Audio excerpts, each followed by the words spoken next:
3 மாதத்தில் multi back return கொடுத்தேன் PC ஜுவல்ல. இது வந்து நான் நேற்றே சொன்ன மாதிரி ஸ்ப்ளிட் கொடுத்ததுக்கப்புறம் நல்லாவே இம்ப்ரூவ்மெண்ட் கொடுத்துருக்கு. இது வந்து லீடிங் ஜுவல்லரி பிஸ்னஸில் இருக்காங்க. இவங்களுக்கு வந்து நல்ல ப்ராஃபிட் இருக்குது, சேல்ஸும் நல்லா இருக்குது. கரண்ட் ப்ரைஸ் வந்து பார்த்திங்கன்னா 154 ரூபா இருக்குது.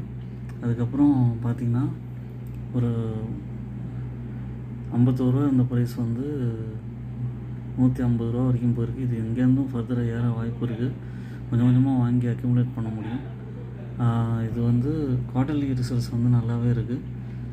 அதுக்கப்புறம் வந்து சேல்ஸ் வந்து 247 கோடியிலேருந்து 401 கோடி வரைக்கும் போயிருக்கு. ஆப்ரேட்டிங் ப்ராஃபிட் வந்து 18 கோடி. அப்புறம் நெகட்டிவ் ஆச்சு, அதுக்கப்புறம் அங்கேருந்து பாசிட்டிவாக இருக்குப்போ. இப்போது நல்ல நிலைமையில் இருக்குது. யோசிங்க. என்னோடய சேனலை சப்ஸ்கிரைப் பண்ணுங்கள், லைக் பண்ணுங்கள், என்னோடய வீடியோஸ் எல்லாம் பாருங்கள்.